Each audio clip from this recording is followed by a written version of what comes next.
It's pitch black, you're 6 miles from the trailhead, and suddenly your headlamp flickers. That's not the time to wonder if you brought the right one. I'm an outdoor outfitter turned medical professional, and over the past 20 years, I've used more headlamps than I can count. Some garbage, and some good. Today, we're putting two of the most popular headlamps to the test, the Black Diamond Storm and Spot. Now, this isn't just about lumens. This is about survival, safety, and good gear choices. If you're a hunter, you're gonna wanna stick around to the end to find out why one feature makes this light my go-to headlamp. Specs are important to understand the small differences between these two headlamps, but in reality, it's the real-world use that makes the difference. So without further ado, let's get into this.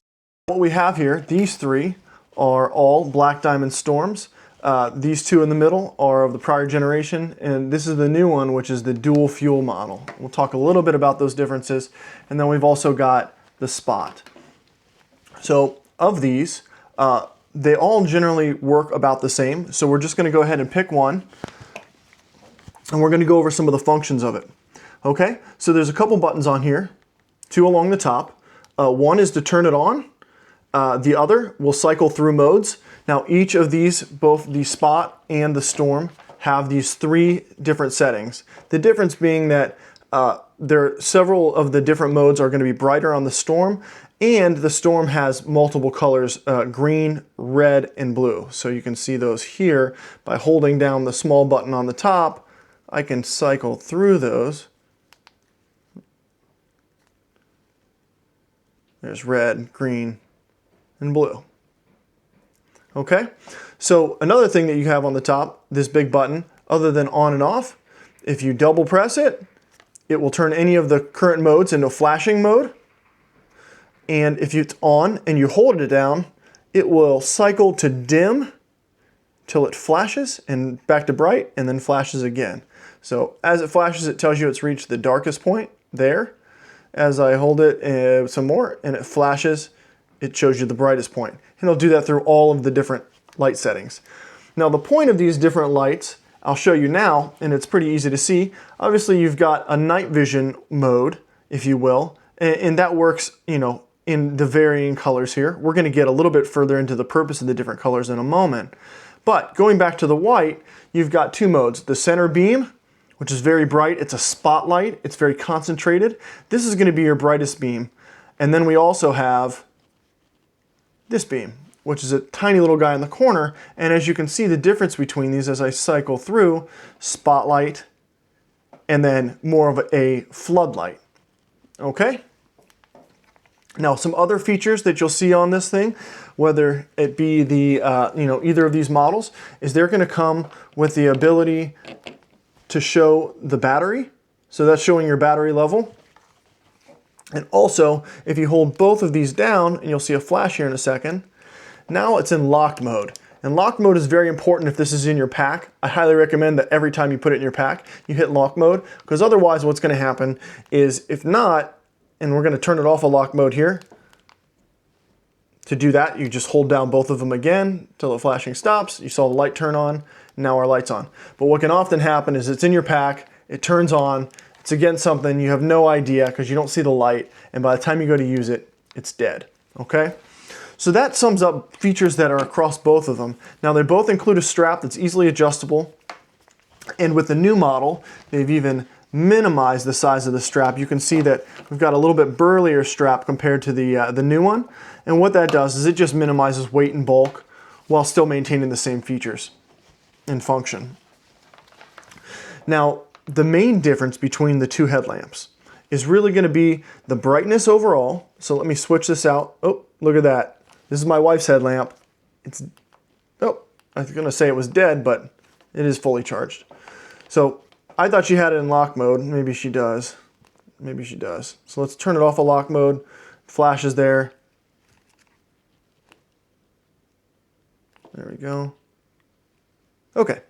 So the main differences here are going to be that it still has the spot, it still has the flood, it still has the red light, but if you go to switch from red, it does not have an additional color choice for that, so just the red. And that's kind of important. We're going to get into that. I've said that before, but we're going to get into that in just a second. But before we do, The main difference between these two lights is going to be in use. If you're on the trail and you need to use the light to see something far away, if you're spotting for deer for hunting, or if you need to see far down a trail because you're moving fast on a mountain bike, having the extra lumens of the storm is pretty critical and it's pretty noticeable. So for example, tonight my buddy and I are going to go frog gigging, and they normally use a headlamp that's very powerful that's plugged in to a 12-volt battery. Now, I can get away with using the storm and still spot those frogs and their eyes from a far distance, but if I go to use something like this, it's really quite underpowered for the job. The second important thing and distinction of the difference between these really comes into play with those colored lights. So red is great, but we're going to go ahead and take a look at what it looks like in a real-world situation, the difference between a red and a green. So red is fantastic for if you're reading up close, but because of the long wavelength of red, it doesn't carry as far. And you might have noticed this if you ever had a laser pointer and you try to use it in the bright light, it really doesn't show up. But with nowadays, the fact that they have green lights and green lasers, you might try to use that exact same laser and be able to show up perfectly fine in bright light. And that's the same thing that's happening here with the green LED. So what's essentially happening is you've got a shorter wavelength that carries further and allows you to see farther while still being invisible to most prey. So for a hunting setting, when you're trudging out to your stand in the middle of the night and it's pitch black, when you try to use the red light, oftentimes you just can't see far enough to really make it utilitarian. But when you've got a green light, it's almost as bright as using the floodlight in white. The only difference being is that the deer can't see it. Lastly, for navigation, if you're using, if you want to protect your night vision, still see well, blue is another option similar to green, but I typically use green because it's a little bit less visible to most game. In most settings, if I'm using a green light or a red light or a blue light, it's to be invisible to the deer that I'm trying to sneak up to and not give away my position as I'm getting into my stand. Now that we've gotten that out of the way, let's take a look at the difference between the new, the new model and the old one. So almost nothing has changed. This one is weighs a little bit less because of the small strap. It's a little less bulky. And also the overall thinness, you notice that it's got a little cutaway here. So it is a little bit thinner. This one allows you to use their proprietary lithium rechargeable battery. And also it only has space for 3 AAA batteries inside. So while this one has 3 AAA batteries, you'll find that in this one, you actually have an additional AAA, and this is how you open these up. They've got a little latch there, but you can see that we've got 4 in there. And that additional AAA is gonna lend to longer battery life typically.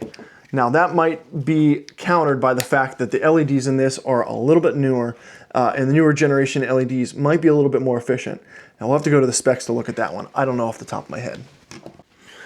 Now my use case for the Spot would generally be that it's a little bit lighter weight, and if you're just using this as a survival gear, something that you're not going to use all the time, that's just in your tackle box or in your survival kit, it's a great light. It's plenty bright. 400 lumens is so much brighter than what we had a decade ago.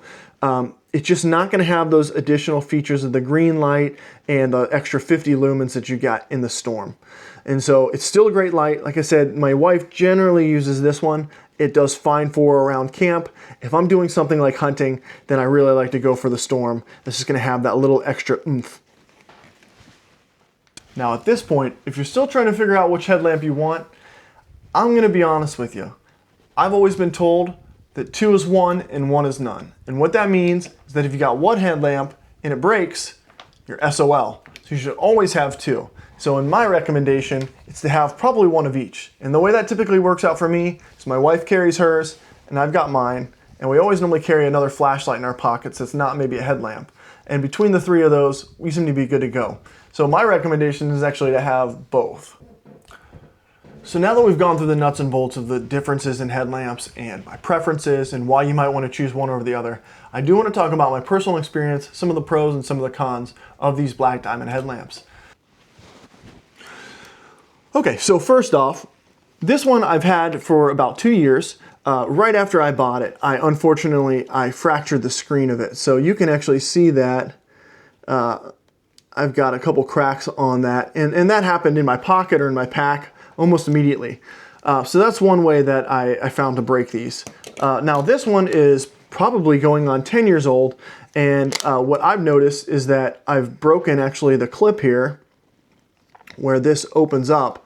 The hinge is broken off a little piece of plastic, and you know, that's pretty common in these. They're all made out of plastic, and so it's fairly easy to break these things.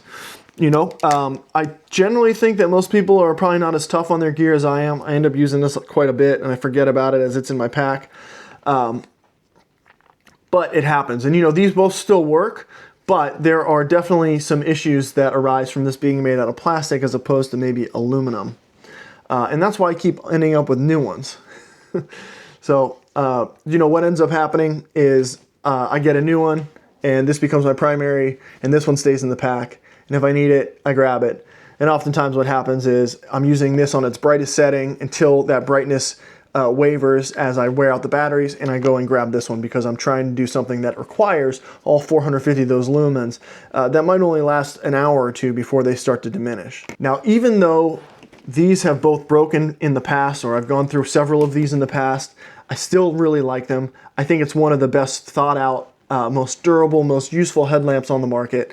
I've tried many others, but the Storm is particularly one that I tend to just go back to over and over again.